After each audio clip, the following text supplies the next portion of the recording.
Hello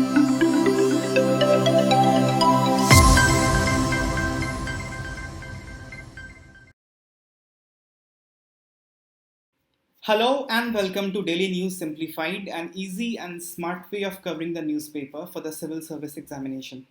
We are going to discuss today's newspaper, The Hindu, Delhi edition, and the article we are going to take up for discussion has been tabulated on your screen. In case you want to jump to a particular article for that purpose, time stamping also has been given in the description section. Let's take up this article from page number 15. RBI to restart Operation Twist to manage yields. Recently, Reserve Bank of India has planned to buy 10,000 crore of long-term bonds that will mature between the period of 2026 to 2030. And at the same time, it will sell same amount of treasury bills. T-bills are basically short-term debt instrument for the government meant to fulfill the short-term liquidity mismatch. The maximum maturity period of T-bill is 364 days. So what effectively is happening here, RBI is simultaneously purchasing long-term bond and selling short-term security. And following the announcement of this, yield of 10-year bonds dropped by 20 basis point, meaning the bond yield of long-term bonds decreased. Effectively, there are two things to understand here. What is Operation Twist, exactly what RBI is doing here? And secondly, how Operation Twist is decreasing the long-term bond yield. And once we understand this, we will also understand the implication of decrement in long-term bond yield. Operation Twist is basically a monetary policy tool in the hands of RBI or any other central government, which it uses through open market operation. And in an open market operation, what RBI does, it buys long-term bond and simultaneously it sells short-term securities. So since the process involves both buying and selling, so you would understand the liquidity of the market will not be affected. That's point number one. Point number two, in doing so, the bond yield of long-term bonds will decrease. Let us understand this. Suppose person A is holding a bond worth rupees 1000 and the interest rate paid on this bond is 10%. Bond yield is basically the interest paid on the bond. So the yield of this bond is 10%. Now suppose something wrong is going on in the market. The investor's sentiment is being hurt, the animal spirit is being destroyed, and it is thought that a global slowdown is about to come. But no one is sure of anything, so speculation is going on. So this person A holding this bond will try to sell it off. But then everyone is feeling the same, who will buy? To incentivize someone to buy this bond, person A will have to sell it at a lower cost. So suppose person A finds a buyer and that buyer bought this bond at rupees 800, person B.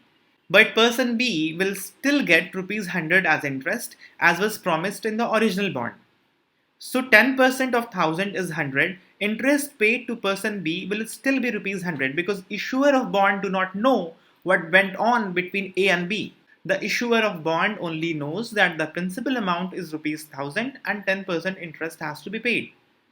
So the issuer of bond actually sold it at rupees 1000. A bought it at rupees 1000, but person B bought it at only rupees 800. So person B is going to have higher interest. And the math is pretty simple here. 100 is actually 12.5% of rupees 800. So if person B is going to get rupees 100 as interest, that works out to be 12.5% of rupees 800. So the interest earned by person B is 12.5% and that is the yield.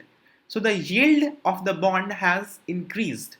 And if there is more distressed selling further, the yield will increase further. And this is not a good sign for economy. That means no one has confidence in the bond market. And that means investment is going to go down. And that means economy will slow down. And recession may also come in.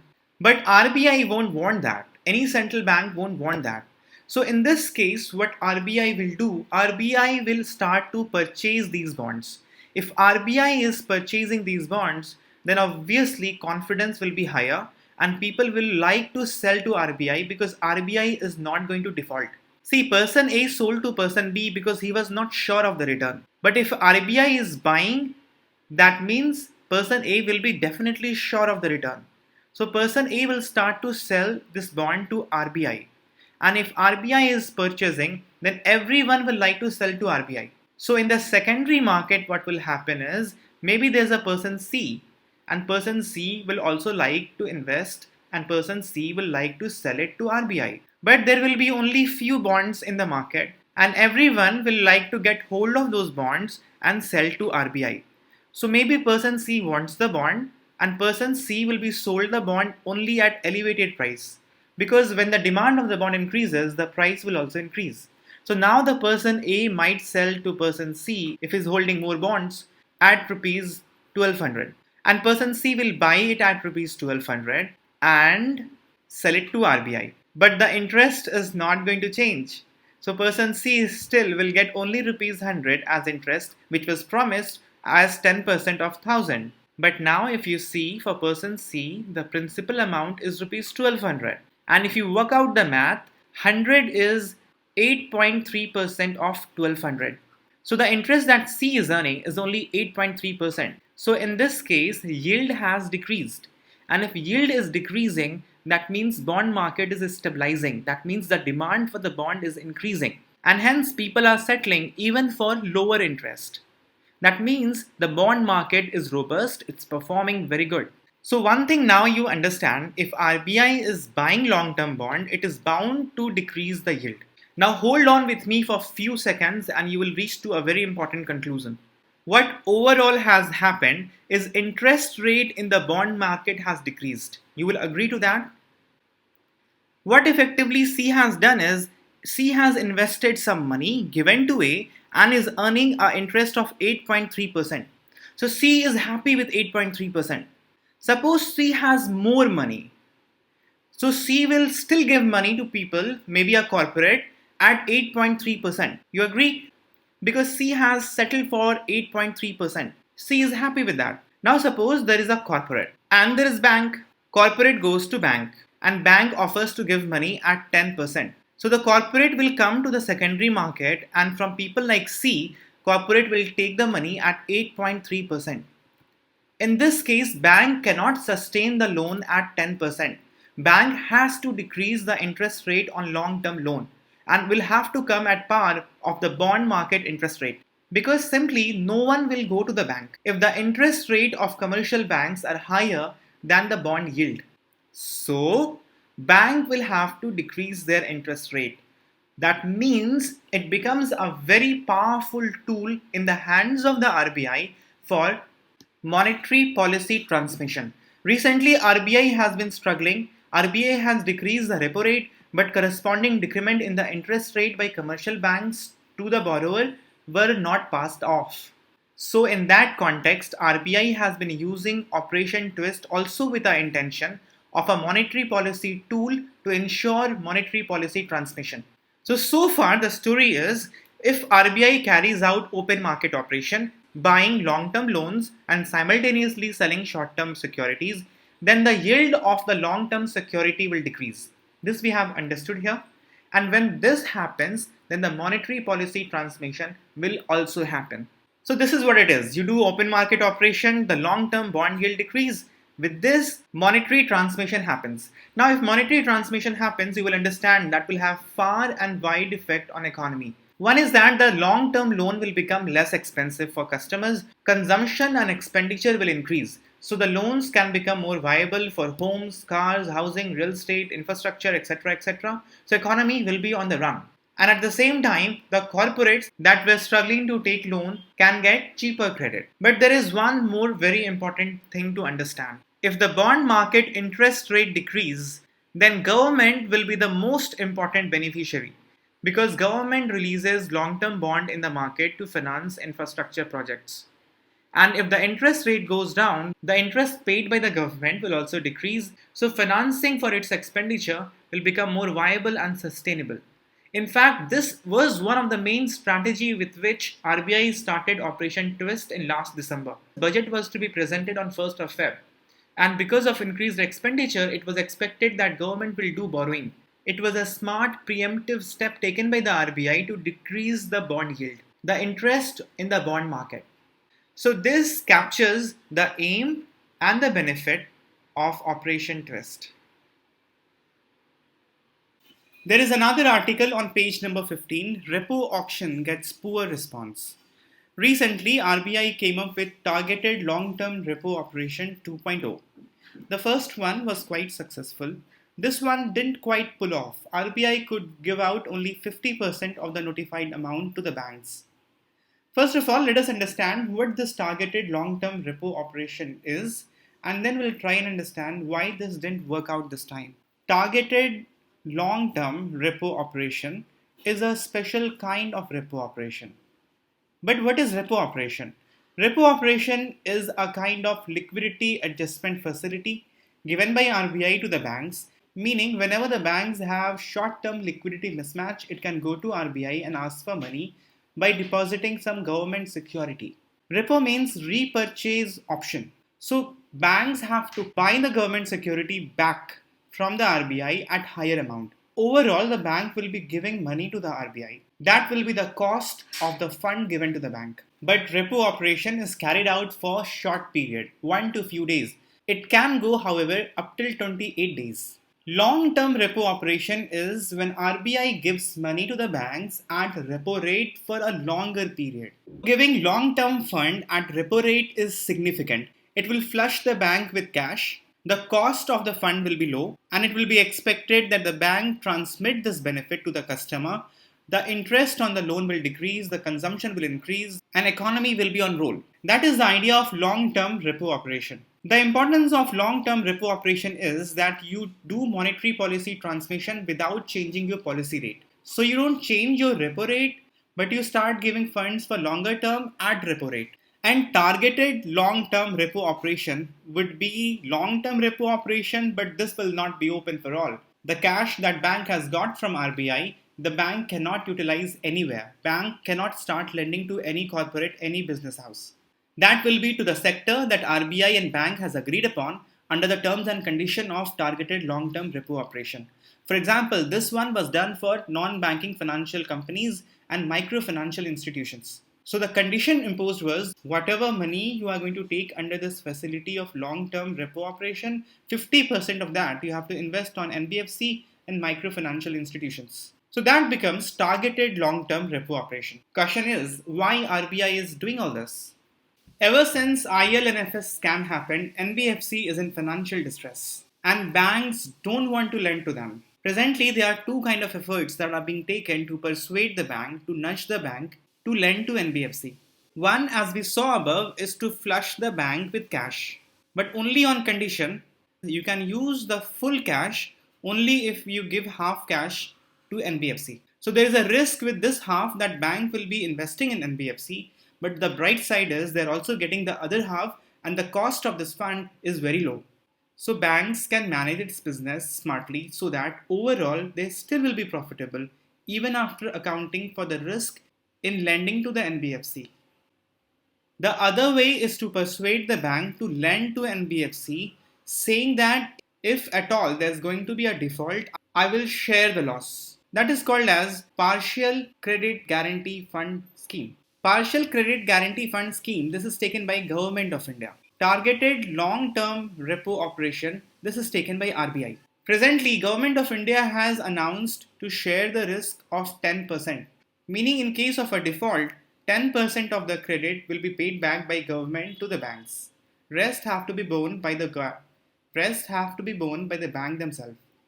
It was hoped that using these two steps, NBFC's credit crisis can be mitigated. But there were few takers of targeted long-term repo operation.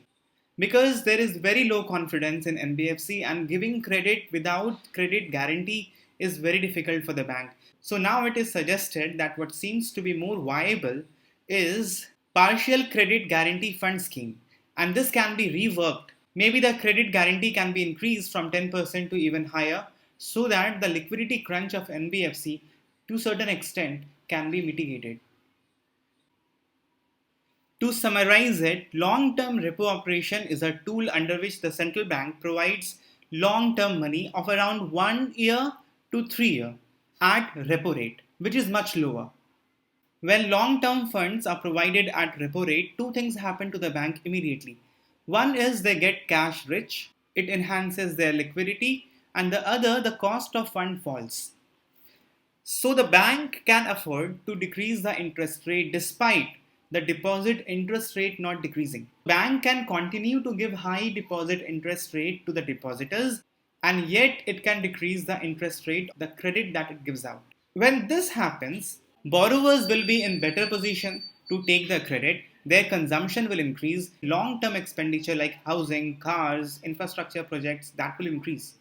In targeted LTRO, the conditions are specified that you have to invest in NBFCs and microfinancial institutions. And that helps in boosting the investment in corporate bonds and also in commercial papers because those are actually released by NBFCs. Commercial paper is also a kind of debt instrument that is typically of 1 year. Corporate bonds, commercial papers, these are underdeveloped market in India and they get opportunity to develop through TLTRO.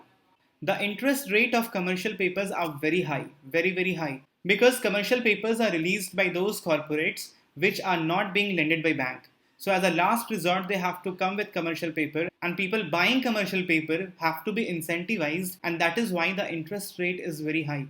But if bank are given target that you have to invest in commercial papers or corporate bond market, then the interest rate will obviously decrease. So this LTRO ultimately becomes a tool in the hand of RBI for monetary policy transmission, as the interest rate finally to the borrower is expected to decrease, and it also becomes a powerful tool to channelize the flow of credit into the economy. Now let's come to the point why this present LTRO failed, but the first one was quite a success. The reason is this time RBI spelled out stringent conditions. RBI said that at least 50% of the total funds shall be used only for NBFCs and microfinancial institutions. And this was the deterrent for the bank because without any partial guarantee to the credit, they found it a sour deal to take. So in that case, it is suggested that a partial credit guarantee fund scheme, which is already being run by Government of India, and Government of India has pledged 1 lakh crore for this fund, should be reworked. And that only seems to be a viable way to meet the liquidity challenge of NBFC. There is an important article on page number 6 concerning muscle flexing of China in South China Sea. Yesterday there was a news, it was revealed by the foreign minister of Vietnam that a Chinese surveillance vessel rammed into fisher vessel of Vietnam and sunk it inside the sea. Vietnam also raised diplomatic protest against China on this issue, and this issue has brought to the light that even at the time of global pandemic, China is not desisting from muscle flexing in South China Sea. See, the relation between China and Vietnam is already very strained due to dispute in Parcel Island. I'll show you on the map where Parcel Island is. But let's have a small discussion on how the relation between Vietnam and China is strained and how Vietnam is developing cozy relationship with US. Vietnam has been an ardent supporter of US freedom of navigation operations. US conduct these freedom of navigation operations in the South China Sea to enforce rule-based navigation of high seas, which is in accordance with UNC laws. United Nations Convention on Laws of the Sea, and this allows rule-based navigation of high seas, and to exercise this right under UN Convention on Laws of the Sea, US does military drills and navigation operations in the South China Sea. And before pandemic engulfed United Nations, there was actually show of strength happening in the South China Sea by US. US deployed guided missile destroyer USS Mac Campbell. This was deployed as part of freedom of navigation operation. And once US receded from there because of global pandemic of coronavirus, China recently has conducted anti-submarine drills in the disputed areas. And assertiveness of China has not subsided yet. Vietnam is also chair of ASEAN presently. And Vietnam will be presiding over the discussion on Code of Conduct. Code of Conduct on South China Sea. And interestingly, Vietnam has been in favor of non-claimant or external players to have an active role in South China Sea. And this gives the way US to participate more in the area. Vietnam has always been very vocal against China. Unlike Philippines, which has changed its stance quite often and also voluntarily given many islands to China. And also unlike Indonesia, which has taken too much of time to realize the threat of China in Natuna Sea. I'll show you on the map very shortly where Natuna Sea is, but Vietnam was raising the flag that threat of China will come to Natuna Sea as well. Vietnam was also the first country in ASEAN to suspend all flights from China as early as February. If you see the economic relation between Vietnam and US, the trade curve has increased a lot in the last 2 decades. In fact, US has goods trade deficit with Vietnam. So this you have to keep in mind that Vietnam is emerging as a strong partner of US in the South China Sea. Now let's see the map of South China Sea and the disputed islands. First of all, Natuna Sea that we have just talked about is somewhere here. And Natuna Sea is outside this 9-dashed line, which traditionally represents the area of assertion that China claims is its territory. Although it is outside the 9-dashed line, but still, China has started to assert in the sea as well. Generally, there are 4 islands which are disputed in the South China Sea. Senkaku Island is the bone of contention between China and Japan. Senkaku Island is somewhere here, above Taiwan. Spratly Island is mostly disputed between China and Philippines, but also Malaysia, Indonesia and Brunei lay claims to some chain of the island. Scarborough Shoal, this is disputed between China and Philippines. The approximate location relative to each other you must know, which is the easternmost, which is the northernmost, which is the westernmost, which is the southernmost among all the disputed islands. Parcel Island, as you can see here, this is disputed between China and Vietnam, and perhaps it is the most fiercely disputed island in the South China Sea. Senkaku Island exactly does not come in the South China Sea, it is mostly in the East China Sea. China is trying to have strategic and economic leverage in South China Sea. South China Sea is the way through which 1/3 of the world trade happens. It has rich oil and gas reserve, and it also has approximately 10% of the world fishery resources. For the prelims examination, look at the map very carefully. I'll also put some of the question in the DNS quiz on this map. Spend time with this map and try to attempt the questions. There's a very interesting small article on page number 10. Australia pitches for trilateral ties. Recently, Australian High Commissioner has said that India and Australia would face common challenges in Indo-Pacific.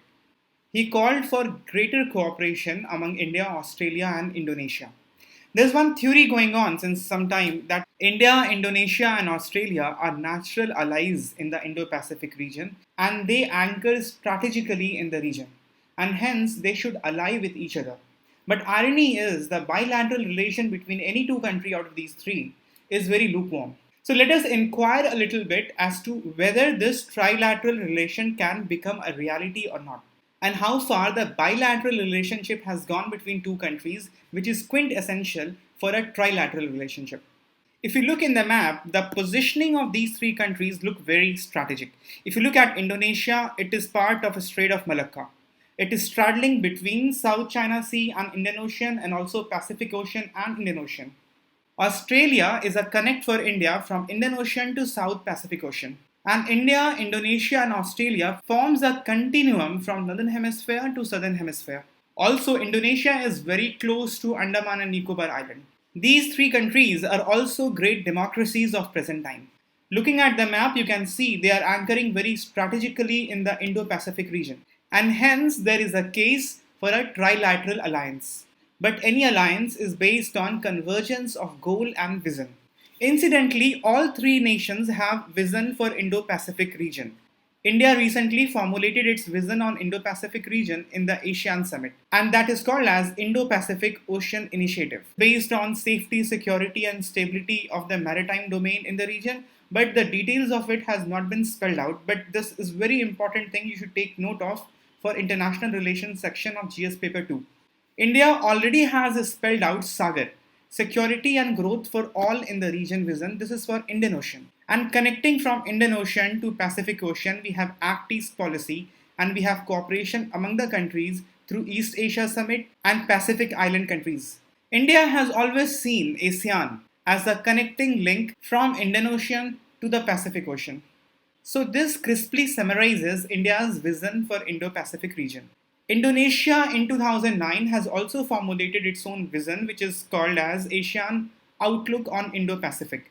Although this has been adopted by ASEAN, But this is led by Indonesia. In 2017, Australia has come up with a white paper that lays its determination to ensure secure, open, and prosperous Indo-Pacific region. Although the initiatives of Australia are always in alliance with its closest ally US. But still, in the recent time, Australia has shown keen interest to get involved in the regional bodies and engage with countries like India and Indonesia. For instance, although intermittently, but Australia has participated in exercise Malabar, which is a trilateral exercise between India, US, and Japan. So, this convergence of ideas and goal also makes a case that there should be a trilateral alliance among India, Indonesia, and Australia. Now, the last test of any trilateral alliance is a strong bilateral relation between two countries. Let us inquire into the relationship between India and Indonesia and India and Australia.